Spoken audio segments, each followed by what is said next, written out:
With this presentation, I'll give an overview of the clients form. This is where you record all the information pertaining to your clients.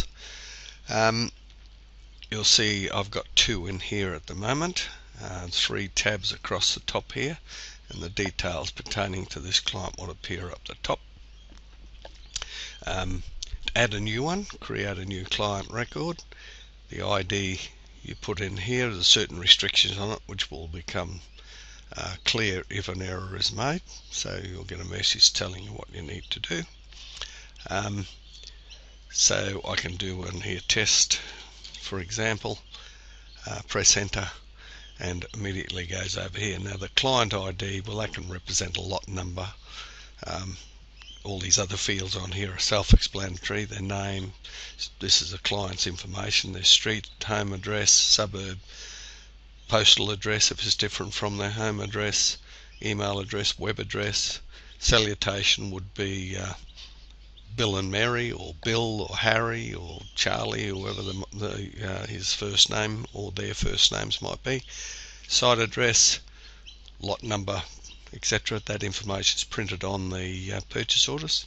Status of the job, whether it's a tender or an estimate or project, that status changes too. So it would start as an estimate perhaps, and when you've signed a contract, it becomes a project.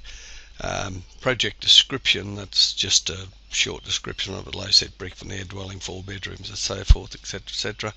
Design and style, owner design, or it might be one of your standard styles. Contract price, which comes later. Site classification, what's the site classification on the site? That information gets recorded elsewhere too.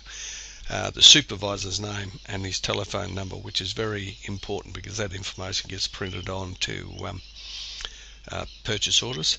Back on this list tab here, pardon me, you'll notice there's an alpha bar here. While I'm on that field, this alpha bar is available. When I'm on this field, that alpha bar then becomes available. So if I want to find anything starting with P, I just click on P and it finds that, filters down to that. Reset the filter so you can see all of those again, and up here if I want to find one that started with T under the job ID, it'll find T. Reset the filter again. Any job that's on here, if you want it to be not visible on the screen, you just untick it and you'll notice it'll disappear.